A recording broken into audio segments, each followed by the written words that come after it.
What is up everybody, क्या हाल चाल भाई सबके। अभी मैं हूँ NH48 गुड़गांव से जा रहा हूँ दिल्ली की तरफ और टाइम हो रहा है दोपहर के 12:40। ज़बरदस्त जाम है इस टाइम अभी तो है नहीं, अभी तो आगे आएगा, बट ये भी काफ़ी रश और है, तो भीड़ तो आपको दिख ही रही है। एंड बाकी तो भाई अब बात करते हैं भाई बहुत ज़्यादा एक इम्पॉर्टेंट टॉपिक के बारे में, जो कि है टैपिट नॉइस। हिमालयन 450 में टैपिट नॉइस है या नहीं। भाई मैं कह रहा हूँ मेरा पूरा कमेंट सेक्शन भरा पड़ा है tappet noise, tappet noise, tappet noise, tappet हर वीडियो पे टैपिट नॉइस लिखा हुआ है भाई आप लोगों ने, हर वीडियो पे। तो भाई देखो, तो भाई सबसे पहला सिंपल सा आंसर तो मैं दे दूं, मेरी बाइक में अभी तक कोई भी टैपिट नॉइस नहीं आई है। ठीक है, ये जो बहुत जगह क्या हो रहा है कि बहुत लोग बता रहे हैं कि मैन्युफैक्चरिंग फॉल्ट है बाइक में, इंजन का फॉल्ट है कुछ, तो यार वो चीज़ मैंने पता किया है, ढूंढी है, और मेरे को सही टाइम पे एक भाई है मेरे रोहतक से ही हैं, तो वो जानकार थे, तो कुछ दिन पहले मिले थे, तो उन्होंने भी ना ये ले रखी थी, तो उस भाई ने हिमालयन 450 ले रखी थी। तो जैसे ही उन्होंने मेरी बाइक चलाई ना, एक बार चेक की, तो मेरी बाइक, वो बोले यार तेरी बाइक तो बहुत शांत है। मैं कहा शांत मतलब बहुत, कहते आवाज़ ही नहीं आ रही इंजन में से। फिर मैंने सुनी उस भाई की बाइक की आवाज़, उसकी बाइक में के इंजन में से लिटरली टक टक टिक टिक, मतलब बहुत बहुत गंदी आवाज़ आ रही थी। ऐसा लग रहा था अंदर जैसे मेटल के पार्ट्स बज रहे हैं आपस में। तो मुझे नहीं पता कि वो टैपिट नॉइस से क्या है, कंपनी तो ये क्लेम कर रही है, क्लेम नहीं कर रही, बट आई हर्ड कि इस बाइक में टैपिट की कोई भी इशू है नहीं। बट जो उस बाइक में आ रही थी इशू, वो था कुछ इंजन के अंदर हमें मैन्युफैक्चरिंग फॉल्ट था। वो आरी ने अपना गलती माननी है और उस बाइक का जो है पूरा का पूरा अब इंजन चेंज हो रहा है।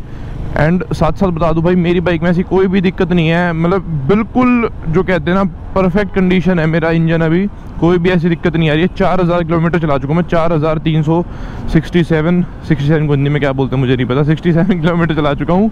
और जो भी भाई टेंशन ले रहे हैं कि भाई कि उनकी बाइक में दिक्कत आ सकती है, ये है वो है, तो भाई देखो जो भाई था ना, जो रोहतक वाला भाई था, तो उन्होंने मेरे को बताया कि उनकी बाइक ना स्टार्टिंग से आवाज़ आ रही है, बिल्कुल स्टार्टिंग से।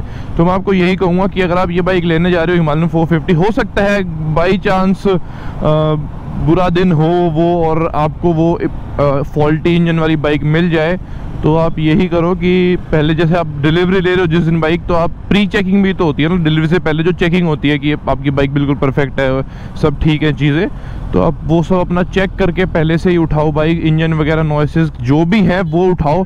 और इन अगर किसी चांस में उसके बाद अगर स्टार्ट होती है या आप ठीक से पकड़ नहीं पाते हो, तो भी आपको बहुत ज़्यादा परेशान होने की ज़रूरत नहीं है भाई। आरी बहुत ज़्यादा खुश कर रहा है अपने कस्टमर्स को, आरी उसको डिसअपॉइंट नहीं करना चाहता यार। लिटरली मेरे को अगर हल्की सी भी दिक्कत, हल्की मैंने सर्विस सेंटर बोल दी ना कि मेरे को ये आ रही है, भाई सेकंड्स में रिजॉल्व कर रहे हैं वो।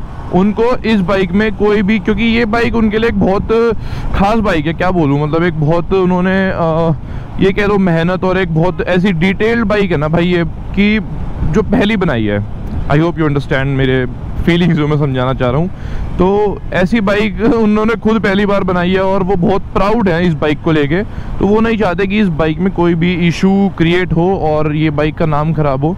तो अगर आपकी बाइक के इंजन में टैपिट नॉइस आ रही है, कोई भी नॉइस आ रही है, कुछ भी हल्की फुल्की, तो आरी उसकी फुल रिस्पॉन्सिबिलिटी देगी, उसका इंजन चेंज करेगी अगर ज़रूरत पड़ेगी। तो रिजॉल्व नहीं होता है, मैंने बात की थी कि नॉइस है तो ठीक कर सकते हो, तो कुछ ठीक कर दो, आप चेंज क्यों कर रहे हो इंजन। तो उन्होंने बोला कि हम इस बाइक में ठीक करने वाला चीज़ कर ही नहीं रहे, हम सीधा इंजन चेंज कर रहे हैं अगर कुछ भी प्रॉब्लम आ रही है। तो मेरे अकॉर्डिंग तो बहुत अच्छी चीज़ है ये। अगर कोई भाई है, जैसे अगर मैं अपना केस ले लूँ कि अगर मैं बाइक चला रहा हूँ कोई भी XYZ, और अगर वो चला के 1000-1500 किलोमीटर में अगर उसके इंजन से कुछ दिक्कत आ रही है, उसमें आवाज़ें आ रही हैं, मैं कंपनी को रीच आउट करता हूँ और कंपनी कह रही है कि आप परेशान मत हो, हम सीधा इंजन चेंज कर देते हैं and you are good to go. मतलब इससे अच्छी बात क्या हो सकती है। और मतलब आपको as it is new engine मिल रहा है, एक तरीके से न्यू बाइक हो गई, तो ये अच्छी चीज़ है यार मेरी तरफ से। और बाकी टैपिट नॉइस का यही था मेरा जवाब। बहुत लोग परेशान हो रहे हैं, परेशान मत हो भाई, ठीक है। ऑल्दो बहुत कम ही रेयर ऐसे कोई पीस निकल रहे हैं जिसमें टैपिट नॉइस की प्रॉब्लम आ रही है, हर एक में नहीं आ रही है। मेरी में अभी तक कोई नहीं आई है। 4300 किलोमीटर हो चुके हैं, 4300, ठीक है, गुड गोइंग है। और 2 ट्रिप्स कर चुका हूँ, एक और ट्रिप प्लान कर रहा हूँ, ठीक है। और बाकी बहुत जल्दी इसका एक और रिव्यू बनाऊंगा जिसमें ओवरऑल सारी चीज़ें कवर करूंगा, उसमें आपको दोबारा से डिटेल्ड बता दूंगा एक एक चीज़ें छोटी मोटी। और तो भाई आज की वीडियो को रखते हैं बस इतना ही। I hope enjoyed the video. बाकी वीडियो बढ़िया लगी तो वीडियो को लाइक कर देना, चैनल पर नए हो चैनल सब्सक्राइब कर दो। मिलता हूँ बहुत जल्दी नेक्स्ट वीडियो में। Bye bye.